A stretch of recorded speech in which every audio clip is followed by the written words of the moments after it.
ಬೀಜದಿಂದ ಉಂಟಾಗಿರೋದು, ಇನ್ನೊಂದು ಉಷ್ಣದಿಂದ ಉಂಟಾಗಿರೋದು, ಇನ್ನೊಂದು ಮೊಟ್ಟೆಯಿಂದ ಉಂಟಾಗಿರೋದು, ಇನ್ನೊಂದು ಸೆನೆ ಅಂತ ಹೇಳ್ತಾರೆ, ಅಂದ್ರೆ ಸೆಮೆನಿಂದ ಉಂಟಾಗಿರೋದು, ಅಂದ್ರೆ ಯೋನಿಯಿಂದ ಉಂಟಾಗಿರೋದು, ಡೈರೆಕ್ಟ್ ಯೋನಿಯಿಂದ ಉಂಟಾಗಿರೋದು. ಇವು ನಾಲ್ಕೇ. ಒಂದು ಹಂಗೆ ನಾನು ರಾಘವೇಂದ್ರ ಸ್ವಾಮಿ ಆಗ್ಬಿಟ್ಟೆ, ನೋಡಿ ನನ್ನ ಪವಾಡ ನಡೀತೈತೆ, ನೀನು ನಂಗೆ ಆಗಪ್ಪ. ಒಬ್ಬರು ಬರೀತಾರ ಒಬ್ರು ಹಾಡು, ನಿನ್ನಂತೆ ನಾನಾಗಲಾರೆ ಏನು ಮಾಡಲಿ ಹನುಮ, ನಿನ್ನಂತೆ ನಾನು ಆಗಕ್ ಆಗ್ತಿಲ್ಲ ಹನುಮಂತ, ಏನ್ ಮಾಡ್ಲಿ, ನಿನ್ನಂಗೆ ನಾನು ಆಗಬೇಕು. ಹಂಗಾರೆ ಪ್ರತಿಯೊಬ್ರು ನೀನು ಹನುಮ ಆಂಜನೇಯ ಆಗ್ರಿ, ಪ್ರತಿಯೊಬ್ರು ಮುಕ್ತಿ ಇದಾಗ್ರಿ, ವಿನಾಯಕರಾಗ್ರಿ, ಪ್ರತಿಯೊಬ್ರು ಲಕ್ಷ್ಮಿ ಆಗ್ರಿ. ಲಕ್ಷ್ಮಿ ಹೇಳಂದ್ರ ಲಕ್ಷ್ಮಿ ವಿಗ್ರಹ ಇದೆಯಲ್ಲ, ಲಕ್ಷ್ಮಿ ಫೋಟೋ ವಿಗ್ರಹ, ಲಕ್ಷ್ಮಿ ಫೋಟೋದಲ್ಲಿ ಏನೇನೈತಿ ಹೇಳ್ರಿ ನೋಡೋಣ.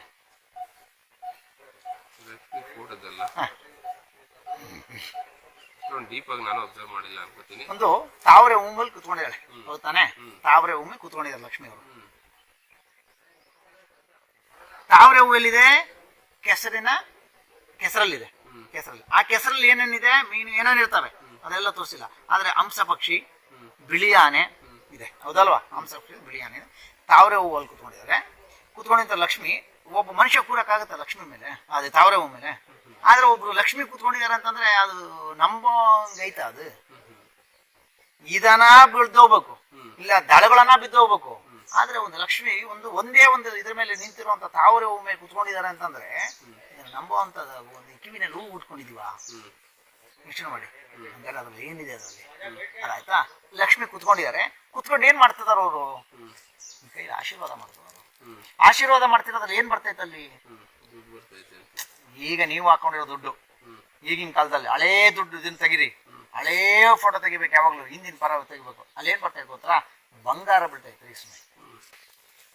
ಹೇಳ್ತಾನೆ ಒಪ್ಕೊಂತೀರಾ? ಬಂಗಾರ ಬೀಳ್ತಾ ಇರತ್ತೆ. ಹಂಗಾರೆ ಏನದು? ಏನದು ಹಂಗಾರೆ? ಏನ್ ತತ್ವ ಹೇಳ್ತೈತದು? ಹೇಳ್ತಾರಲ್ಲ, ಓ ನನ್ ಮನ್ಸು ಭಾರಿ ಭಾರ ಆಗ್ಬಿಡೈತೆ, ಭಾರಿ ಭಾರ ಆಗ್ಬಿಡೈತೆ ಅಂತ ಹೇಳ್ತಿರ್ತಾರೆ. ಅವಾಗ ಯಾರಾನ ಒಂದು ಒಳ್ಳೆ ಒಂದು ವಚನ, ಹಿತವಚನ ಹೇಳ್ಬಿಟ್ಟು ಅನ್ಕೊಂಡ್ರೆ, ಹಬ್ಬ ನನ್ ಮನ್ಸು ಈಗ ಹಗುರಾತ್ರಿ, ನನ್ ಮನ್ಸು ಈಗ ಹೂವಾತ್ರಿ, ಇಷ್ಟೊತ್ತು ಮೊಗ್ಗಾಗಿತ್ರಿ, ಈಗ ಹೂವಾತ್ರಿ ಅಂತ ಹೇಳ್ತಾರಲ್ಲ, ಕೇಳಿದ್ರಿಲ್ಲ? ಅರೆ ಲಕ್ಷ್ಮಿಯನ್ನ ವಾರ್ತೆ ಹೋಗಿ ನನ್ನ ಮೊಗ್ಗಾಗಿದ್ದು ಹೂನ ಮುಟ್ಟ ತಕ್ಷಣ ಅದು ಅರಳುತ್ತೆ. ಲಕ್ಷ್ಮಿಯನ್ನ ವಾರ್ತೆ ಹೋಗಿ ಕುತ್ಕೊಂಡ ತಕ್ಷಣ ಅರಳುತ್ತೆ. ಆ ಲಕ್ಷ್ಮಿಯನ್ನ ವಾರ್ತೆ ನಿಮಗೆ ಹೋದ್ರೆ ಏನ್ ಮಾಡುತ್ತೆ ಗೊತ್ತಾ? ನಿಮ್ಮನ್ನ ಬಂಗಾರವಾಗಿ ಮಾಡುತ್ತೆ. ಲಕ್ಷ್ಮಿಯನ್ನ ವಾರ್ತೆ ನಿಮ್ಮನ್ನ ಬಂಗಾರವಾಗಿ ಮಾಡುತ್ತೆ. ನೀವು ಬಂಗಾರ ಆದ್ರೆ ಮಣ್ಣು ತಿನ್ನಲ್ಲ, ಮಣ್ಣಲ್ಲಿ ಹಾಕಿದ್ರೆ ನಿಮ್ಮನ್ನ ಮಣ್ಣು ತಿನ್ನಲ್ಲ. ಹಂಗಾರೆ ನೀವೇನಾಗಬೇಕು? ಪ್ರತಿಯೊಬ್ರು ಲಕ್ಷ್ಮಿ ನನ್ನಂಗಾಗು, ನಾನಾಗಿದ್ದೀನಿ, ನೀನಾಗು. ನಾನು ಲಕ್ಷ್ಮಿ ಬಂದು ಬಂಗಾರ ಆಯ್ತಲ್ಲ, ಆ ವಾರ್ತೆನ ನೀನು ಕೇಳು, ಬಂಗಾರ ಆಗುವಂತ ವಾರ್ತೆಗಳನ್ನ ಕೇಳು, ನೀನು ಬಂಗಾರ ಆಗ್ತೀಯ. ಬಂಗಾರ ನನ್ನನ್ನ ಬಂಗಾರ ಮಾಡುವಂತ ವಾರ್ತೆ ಎಲ್ಲಿದೆ? ಬೇಕಲ್ವಾ? ನನ್ನಲ್ಲಿ ಮೊಗ್ಗಾಗಿದೆಯಪ್ಪ, ಏನೋ ಭಾರವಾಗಿ ಕುತ್ಕೊಂಡ್ಬಿಟ್ಟೈತೆ ನನ್ನ ಮನ್ಸು. ಆ ಮನಸ್ಸನ್ನ ಬಿಡಿಸ್ಬೇಕು ಅಂತಂದ್ರೆ, ಅರಳಿಸ್ಬೇಕು ಅಂತಂದ್ರೆ ಒಂದು ಲಕ್ಷ್ಮಿ ಬಿಡ್ಬೇಕಲ್ವಾ? ಆ ವಾರ್ತೆ ಬಿಡ್ಬೇಕಲ್ವಾ? ಆ ವಾರ್ತೆ ಎಲ್ಲಿದೆ? ಆ ವಾರ್ತೆ ಬಂತು ಅಂದ್ರೆ, ಆ ಲಕ್ಷ್ಮಿ ಕುತ್ಕೊಂಡ್ಬಿಟ್ಲು ಅಂತಂದ್ರೆ ಆ ನಮ್ಮನ್ನ ಬಂಗಾರ ಮಾಡ್ತಾಳೆ. ಆ ಬಂಗಾರ ಮಾಡುವಂತ ವಾರ್ತೆ ಎಲ್ಲಿದೆ? ಲಕ್ಷ್ಮಿ ಎಲ್ಲಿದ್ದಾಳೆ? ನಮಗೆ ಲಕ್ಷ್ಮಿ ಬೇಕಲ್ವಾ? ಅವ್ರನ್ನ ಕರ್ಕೊಂಡ್ಬಂದಿದ್ದೀನಿ, ಲಕ್ಷ್ಮಿ ನನಗೆ ಬೇಕು. ಹಾಗಾದ್ರೆ ಯಾರು ಲಕ್ಷ್ಮಿ ಗೊತ್ತಾಯ್ತಾ? ಈಗ ಯಾರು ಗುರುಪಿರಾಣಿಯಿಂದ ಬರುತ್ತಲ್ಲ ವಾರ್ತೆ, ಅದು ಲಕ್ಷ್ಮಿ. ಅದಕ್ಕೆ ಗಂಗೆ ಅಂತ ಇಟ್ರಲ್ಲ ಶಿವನ ತಲೆ ಮೇಲೆ, ಶಿವ ಪರಮಾತ್ಮ ತಲೆ ಮೇಲೆ ಗಂಗೆ ಇಟ್ರಲ್ಲ, ಆ ಶಿವ ಪರಮಾತ್ಮ ಗಂಗೆ ಏನ್ ಮಾಡ್ತೈತೆ?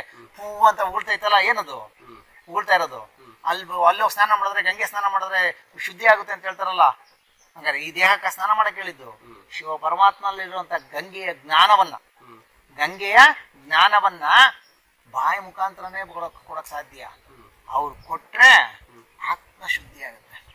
ಆತ್ಮಶುದ್ಧಿ ಆದ್ರೆ ನಾವು ಇದಾಗ್ತೀವಿ, ಬಂಗಾರ ಆಗ್ತೀವಿ. ಹಂಗಾರೆ ಯೋಚನೆ ಮಾಡಿ, ಶಿವ ಪರಮಾತ್ಮ ತಲೆಯಲ್ಲಿರುವಂತ ಗಂಗೆ ಬರ್ಬೇಕು.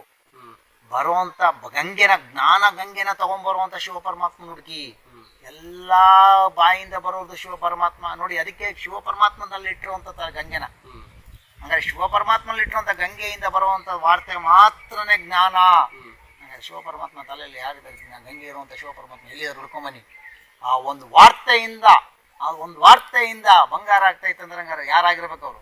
ಅವ್ರು ಅವಾಗಲೇ ಹೇಳಿದ, ನಾನು ಒಂದೇ ಒಂದು ದೃಷ್ಟಿ ಬಿದ್ದರೆ ಸಾಕು ಅವ್ರು ಬಂಗಾರ ಆಗ್ತಿದೀವಿ ಅಂತಂದ್ರೆ, ಹಂಗೆ ಆಗ್ತಾರಂತಂದ್ರೆ ಹಂಗಾರೆ ಅವ್ರು ಯಾರಾಗಿರ್ಬೇಕು? ಅವ್ರು ಗಂಗೆ ಗಂಗೆ ಒಂದೇ ಒಂದು ವಾರ್ತೆ ನಮ್ಮನ್ನ ಬಂಗಾರ ಮಾಡ್ತೈತಂದ್ರೆ ಹಂಗಾರೆ ಯಾರಾಗಿರ್ಬೇಕು ಅವರು? ಚಿಂತೆ ಮಾಡಿ. ಶಿವ ಪರಮಾತ್ಮ ತಲೆನಲ್ಲಿ ಗಂಗೆ ಇದೆ. ಆ ಗಂಗೆಯಿಂದ ಬಂದ್ರೆ ವಾರ್ತೆ ಬಂದ್ರೆ ನಾವು ಬಂಗಾರ ಆಗ್ತೀವಿ ಅಂತ ಹೇಳಿದ್ದಾರೆ, ನಾವು ಶುದ್ಧಿ ಆಗ್ತೀವಿ ಅಂತ ಹೇಳಿದ್ದಾರೆ. ಗಂಗೆ ಸ್ನಾನ ಮಾಡಿದ್ರೆ ನಾವು ಶುದ್ಧಿ ಆಗ್ತೀವಿ. ಅಂದ್ರೆ ಶುದ್ಧಿ ಆದ್ವಿ ಅಂದ್ರೆ ಅದ್ರ ಅರ್ಥ ಏನು? ನಾವು ಸಂಪೂರ್ಣ ಕ್ಲಿಯರ್ ಆಗ್ಬಿಟ್ವಿ, ಅಶುದ್ಧ ಎಲ್ಲ ಹೋಯ್ತು, ಶುದ್ಧಿ ಆಗ್ಬಿಟ್ವಿ. ಅಂದ್ರೆ ಶುದ್ಧ ಆದ್ವಿ ಅಂದ್ರೆ ಪ್ಯೂರ್ ಬಂಗಾರ ಆದ್ವಿ. ಅವಾಗ ನಮ್ಮನ್ನ ಬಂಗಾರ ಬಣ್ಣಲ್ಲಿ ತಿನ್ನಲ್ಲ ಅಂತಂದ್ರೆ ಹಂಗಾರೆ ನಮ್ಮಲ್ಲಿ ಶಾಲೆಯಲ್ಲಿರೋ ಎಲ್ರು ಬಂಗಾರ ಆಗ್ತಿದ್ದಾರೆ. ಹಂಗಾರೆ ಅವ್ರ ಒಂದು ವಾರ್ತೆ ನಮ್ಮನ್ನ ಬಂಗಾರ ಮಾಡ್ತೈತೆ. ಹಂಗಾರೆ ಯಾರವ್ರು? ಯೋಚನೆ ಮಾಡ್ಬೇಕು, ನಿಂತು ಯೋಚನೆ ಮಾಡ್ಬೇಕಾಗತ್ತೆ. ಇಲ್ಲಿ ನಾವು ಅವಸರವಾಗಿ ಯೋಚನೆ ಮಾಡೋದು ಬೇಡ, ದುಡುಕು ತಿನ್ನೋದ್ರಿಂದ ಯೋಚನೆ ಮಾಡೋದು ಬೇಡ, ಈ ಕನ್ಫ್ಯೂಷನ್ ಆಗೋದ್ ಬೇಡ. ದಯವಿಟ್ಟು ನಾವು ವೀಕ್ಷಕ ಹೇಳೋದನ್ನೇ, ನಿಲ್ಲಿ ನಿಂತು ಯೋಚನೆ ಮಾಡಿ, ಗೊಂದಲಕ್ಕೆ ಒಳಗಾಗ್ಬೇಡಿ. ಬರ್ತಿದಂಗೆ ಫೋನ್ ಮಾಡ್ತಾರೆ ನನಗೆ, ದಿನಕ್ಕೊಂದು 20, 30 ಫೋನ್ 40 ಫೋನ್ ಬರುತ್ತೆ. ಸರ್ ಅಡ್ರೆಸ್ ಹೇಳ್ಬಿಡಿ ಸರ್, ನಾನು ಬಂದ್ಬಿಡ್ಬೇಕು ಸರ್. ಏನಕ್ಕೆ ಸರ್ ಬರ್ತೀರಾ? ವಿಚಾರ ತಿಳ್ಕೊಳ್ಳಿ ಸರ್. ಏನಕ್ಕೆ ಬರ್ಬೇಕಂತ ಇದ್ದೀರಾ? ಏನಕ್ಕೆ ಬರ್ಬೇಕಂತ ವಿಚಾರ ತಿಳ್ಕೊಳ್ಳಿ.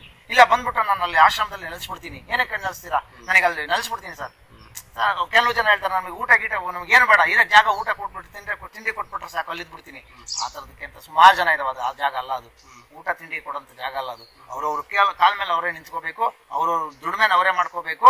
ಅಲ್ಲಿ ಆತ್ಮಜ್ಞಾನಕ್ಕೆ ಮಾತ್ರನೇ ಅಲ್ಲಿ ಹೋಗ್ಬೇಕು, ಬಿಟ್ರೆ ಬೇರೆ ಇನ್ನೆಲ್ಲೂ ಜಾಗ ಇಲ್ಲ. ಅದು ಬೇರೆ, ಅದು ಜಾಗಕ್ಕೆ ಬೇರೆ ಏನೂ ಅಲ್ಲಿ ಕೊಡಲ್ಲ, ದುಡಿಮೆ ಕೊಡಲ್ಲ, ಹೊಟ್ಟೆ ತುಂಬಿಸಲ್ಲ, ಏನು ಕೊಡಲ್ಲ. ಅಲ್ಲಿ ಸಿಗದೆ ನಮಗೆ ಒಂದೇ ಜ್ಞಾನದ ಗಂಗೆ ಮಾತ್ರನೇ ಸಿಗುತ್ತೆ. ಅಲ್ಲಿ ಸ್ನಾನ ಮಾಡೋದಕ್ಕೆ ಮಾತ್ರನೇ ಸಿಗುತ್ತೆ, ಬಿಟ್ರೆ ಇನ್ನೇನಿಲ್ಲ. ಜ್ಞಾನ ಗಂಗೆ ಹರಿಯುತ್ತೆ, ಅಲ್ಲಿ ಸ್ನಾನ ಮಾಡ್ಕೋಬೇಕು ಅಷ್ಟೇ. ಅಲ್ಲಿ ನನ್ನ ವೀಕ್ಷಕರಿಗೆ ಹೇಳಕ್ಕೆ ನಾನು ಇಷ್ಟಪಡ್ತೀನಿ.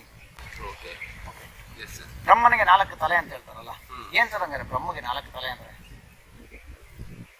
4 ತಲೆ ಅಂದ್ರೆ ಗುಣಗಳನ್ನ ಕೆಲವೊಂದು ಸೂಚಿಸುತ್ತೆ ಅಂತ ಒಬ್ಬೊಬ್ರು ಒಂದೊಂದು ಹೇಳ್ತಾರೆ. ಅವರವರ ಒಬ್ಬೊಬ್ರು ಒಂದೊಂದು ಹೇಳ್ಬಾರ್ದು ಸರ್, ಒಂದೇ ಹೇಳಲ್ಲ ಯಾರು. ಅವ್ರ ಮನಸ್ಸಿಗೆ ಅನ್ಸಿದ್ ಏನ್ ಅನ್ಸಿರುತ್ತೆ ಅದನ್ನ ಸೃಷ್ಟಿ ನಿಯಮ ಮಾತ್ರ ಹೇಳ್ಬೇಕು ಸರ್. ಮಾವಿನ ಮರದಲ್ಲಿ ಮಾವಿನ ಹಣ್ಣು ಹುಟ್ಟುತ್ತೆ ಅಂತ ಮಾತ್ರ ಹೇಳ್ಬೇಕು. ಅದಕ್ಕೆ ಹೆಸರು ಮಾವಿನ ಹಣ್ಣು ಆಗಿರ್ಬೇಕು. ಆ ಮಾವಿನ ಹಣ್ಣು ಟೇಸ್ಟ್ ಹಿಂಗೆ ಇರ್ಬೇಕು, ಸೃಷ್ಟಿ ನಿಯಮ. ಅದ್ ಬಿಟ್ಬಿಟ್ಟು ಮಾವಿನ ಮರ ಇದ್ದಂಗೆ ಐತಿದ್ದು ಯಾವ್ದೋ ಬೇರೆ ಬಿಡ್ತೈತೆ ಅನ್ನಂಗಾರ ಮಾವಿನ ಮರನೇ ಅಲ್ಲ ಅದು ಅಂತ ಅರ್ಥ.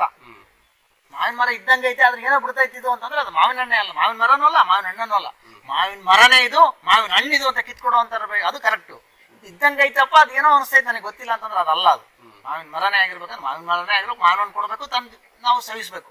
ಹಂಗೆ ಅದ್ರಿ ಅದೇನು ಅಂತಂದ್ರೆ ಅದು ಸೃಷ್ಟಿಗೆ ನಿಯಮದ ಹೇಳ್ತೈತದು, ಸೃಷ್ಟಿಯ ತತ್ವ ಹೇಳುತ್ತದೆ. ಏನಂದ್ರೆ ಬ್ರಹ್ಮ ಅಂದ್ರೆ 4 ತಲೆ. ಅದು ಬ್ರಹ್ಮಗೆ 4 ತಾನೆ. ಬ್ರಹ್ಮ ಅವರಿಗೆ 4 ತಲೆ ಯಾಕೆ ಕೊಟ್ಟರು ಅಂತಂದ್ರೆ, ಈ ಪ್ರಪಂಚ ಅನ್ನೋದೊಂದು 4 ಫ್ಯಾಕ್ಟ್ರಿ, 4 ಫ್ಯಾಕ್ಟ್ರಿಯಿಂದನೇ ಉತ್ಪತ್ತಿ ಆಗಿರೋದು. 4 ಫ್ಯಾಕ್ಟ್ರಿ. ಈ 4 ಫ್ಯಾಕ್ಟ್ರಿನಲ್ಲಿ 4 ದಾರಿ. ಆ 4 ದಾರಿನಲ್ಲಿ ಡೈಗಳು ಡಿಫರೆಂಟ್ ಇರ್ಬೋದು, ಆದ್ರೆ ದಾರಿ ಮಾತ್ರ 4. ಏನಪ್ಪಾ ಅಂತಂದ್ರೆ, ಒಂದು ಬೀಜದಿಂದ ಉಂಟಾಗಿರೋದು, ಇನ್ನೊಂದು ಉಷ್ಣದಿಂದ ಉಂಟಾಗಿರೋದು, ಇನ್ನೊಂದು ಮೊಟ್ಟೆಯಿಂದ ಉಂಟಾಗಿರೋದು, ಇನ್ನೊಂದು ಸೆನೆ ಅಂತ ಹೇಳ್ತಾರೆ, ಅಂದ್ರೆ ಸೆಮೆನಿಂದ ಉಂಟಾಗಿರೋದು, ಅಂದ್ರೆ ಯೋನಿಯಿಂದ ಉಂಟಾಗಿರೋದು, ಡೈರೆಕ್ಟ್ ಯೋನಿಯಿಂದ ಉಂಟಾಗಿರೋದು. ಇವು 4. ಒಂದು ಬೀಜ, ಇನ್ನೊಂದು ಉಷ್ಣ, ಇನ್ನೊಂದು ಮೊಟ್ಟೆ, ಇನ್ನೊಂದು ಯೋನಿ. ಈ 4 ಫ್ಯಾಕ್ಟ್ರಿಯಿಂದಾನೇ ಇಡೀ ಸೃಷ್ಟಿಯ ಎಲ್ಲದೂ ಉಂಟಾಗಿರೋದು ಈ 4ರಿಂದ. ಜೀವರಾಶಿಗಳಾಗಿರೋದು, ಜೀವ ಇರೋವಂಥವು ಏನಿದಾವೋ ಎಲ್ಲವೂ ಈ 4. ಅದಕ್ಕೆ ಬ್ರಹ್ಮ ಸೃಷ್ಟಿಕರ್ತ ಅಂತಂದ್ರೆ, ನನಗೆ ಸೃಷ್ಟಿಕರ್ತ ಅನ್ನೋ ಬ್ರಹ್ಮನಿಂದ 4 ಫ್ಯಾಕ್ಟ್ರಿಗಳಿದಾವೆ. 4 ಫ್ಯಾಕ್ಟ್ರಿಗಳಿಂದ ಬೀಜ ಮರಗಳೆಲ್ಲ ಏನು ಮರಗಳಿದಾವೋ ಅವೆಲ್ಲವೂ ಬೀಜದಿಂದ ಹುಟ್ಟಿರೋದು. ಇನ್ನೊಂದು ಉಷ್ಣದಲ್ಲಿ ಅಂತ ಹೇಳ್ತಾರೆ. ಉಷ್ಣದಲ್ಲಿ ಏನು ತಲೆನಲ್ಲಿ ಏನಿದಾವಲ್ಲ, ತಲೆನಲ್ಲಿ ಏನು ಮತ್ತೆ ಈ ಇದು ಗೆಜ್ಜಿಲ ಹುಳಗಳೆಲ್ಲ ಅವು ಉಷ್ಣದಲ್ಲಿ ಹುಟ್ಟಂತವು. ಈ ರೀತಿ ಅದಕ್ಕೆ ಮೊಟ್ಟೆನೂ ಇಲ್ಲ, ಬೀಜನೂ ಇಲ್ಲ, ಯೋನೂ ಇಲ್ಲ, ಯಾವೂ ಇಲ್ಲ. ಆ ರೀತಿಯ ಉತ್ಪತ್ತಿ ಆಗ್ಬಿಡ್ತಾವೆ. ಉದಾಹರಣೆಗೆ ಅದಕ್ಕೆ ಹುಡ್ಕೊಳ್ಬೇಕಾದ್ರೆ ಹೇಳ್ಬಿಟ್ಟಿದ್ದೀನಿ. ಅದಾದ್ಮೇಲೆ ಮೊಟ್ಟೆಯಿಂದ ಹುಟ್ಟಿರೋಂಥವು, ಹಾವಿಂದ ಹಿಡಿದು ಪಕ್ಷಿಯಿಂದ ಹಿಡಿದು ಏನಿದಾವೆ ಅವೆಲ್ಲ ಒಂದು ರಾಶಿ, ಅವೆಲ್ಲ ಒಂದು. ಇನ್ನೊಂದು ಯೋನಿಯಿಂದ ಹುಟ್ಟಿರೋ ಅಂದ್ರೆ ಆನೆ, ಸಿಂಹ ಏನಿದಾವೆ, ಮನುಷ್ಯ ಎಲ್ಲವೂ ಇವು ಯೋನಿಯಿಂದ ಹುಟ್ಟಿರೋವು. ಹಿಂಗೆ ಯೋನಿಯಿಂದ ಹುಟ್ಟಿರೋದು ಒಂದು, ಮೊಟ್ಟೆಯಿಂದ ಹುಟ್ಟಿರೋದು ಒಂದು, ಉಷ್ಣದಿಂದ ಹುಟ್ಟಿರೋದು ಒಂದು, ಇನ್ನೊಂದು ಬೀಜದಿಂದ ಹುಟ್ಟಿರೋದು. ಈ 4 ಫ್ಯಾಕ್ಟ್ರಿಯಿಂದ ಡಿಫರೆಂಟ್ ಡೈಗಳು ಬಂದ್ವು. ಆದ್ರೆ 4 ಯೋನಿಯಿಂದ ಉಂಟಾಗಿರೋದು. 4 ಯೋನಿಯನ್ನ ಒಂದು ಯೋನಿ ಆಗಿರೋದು ಬ್ರಹ್ಮ, ಅದು ಸೃಷ್ಟಿಕರ್ತ. ಅದಕ್ಕೆ ಹೇಳ್ತಾರೆ ಸೃಷ್ಟಿಕರ್ತ ಅಂತ ಹೇಳಿ. ಅಂದ್ರೆ ಬ್ರಹ್ಮನ ಸೃಷ್ಟಿಕರ್ತ ಅಂದ್ರೆ ಈ ಸೃಷ್ಟಿಕರ್ತ ಬ್ರಹ್ಮನೇ, ಆದ್ರೆ ಈ ಸೃಷ್ಟಿನ ಉಂಟು ಮಾಡಿರೋದು ಒಂದೇ ಐತೆ, ಅದು ಬಂದಿರೋದು ಈ ಭೂಮಿಗೆ. ಅದು ಈ ಭೂಮಿಗೆ ಬಂದೈತೆ, ಸಾಕ್ಷ್ಯ ಸಮೇತ ಗೊತ್ತಾಗುತ್ತೆ. ಈ ಸೃಷ್ಟಿಕರ್ತನ ಸೃಷ್ಟಿಯನ್ನು ಉಂಟು ಮಾಡಕ್ ಬ್ರಹ್ಮ ಬರ್ಬೇಕಲ್ವಾ, ಸೃಷ್ಟಿಕರ್ತನೇ ಬರ್ಬೇಕಲ್ವಾ. ಹಂಗಾರೆ ಸೃಷ್ಟಿಕರ್ತ ಕೊನೆಗೆ ಬರ್ತೀನಿ ಅಂತ ಹೇಳಿದಾರಲ್ವಾ, ಹಂಗಾರೆ ಸೃಷ್ಟಿಕರ್ತ ಬಂದಿರ್ಬೇಕಲ್ವಾ. ಹಂಗಾರೆ ಅವ್ ಈ ರಹಸ್ಯ ತಿಳಿಸಿರ್ಬೇಕಲ್ಲ, ಆ ರಹಸ್ಯನೆಲ್ಲ ಮಾಡಿರ್ಬೇಕಲ್ಲ, ಕಾರ್ಯಕೃತಿ ತಂದಿರ್ಬೇಕಲ್ವಾ. ಆ ಬ್ರಹ್ಮ ಬಂದು ಈ ಬ್ರಹ್ಮನ ಉಂಟು ಮಾಡಿರೋದು ಒಂದಿರ್ಬೇಕಲ್ಲ, ಅದು ಬರ್ಬೇಕಾಗಿದೆ. ಈ ಬ್ರಹ್ಮನ ಮುಖಾಂತರ, ಈ ಬ್ರಹ್ಮನ ಮುಖಾಂತರ ಅದು ಬರ್ಬೇಕಾಗಿದೆ. ಅದನ್ನ ಈಗ ಪ್ರೋಸೆಸ್ ನಡೀತೈತೆ. ಎಲ್ಲದು ಒಂದು ಸ್ಟೇಜ್ಗಳು ತಿಳ್ಕೊಂತ ಹೋದ್ರೆ ತಿಳ್ಕೊಬಹುದು. ವಿಚಾರ ತುಂಬಾನೇ ಇದೆ. ಅದು ನೆಕ್ಸ್ಟ್ ಈಗ ಬ್ರಹ್ಮ ಬಂದಾಗಿದೆ, ಬ್ರಹ್ಮ ಬರಬೇಕು, ಅದು ಪ್ರೋಸೆಸ್ ನಡೀತಾ ಇದೆ.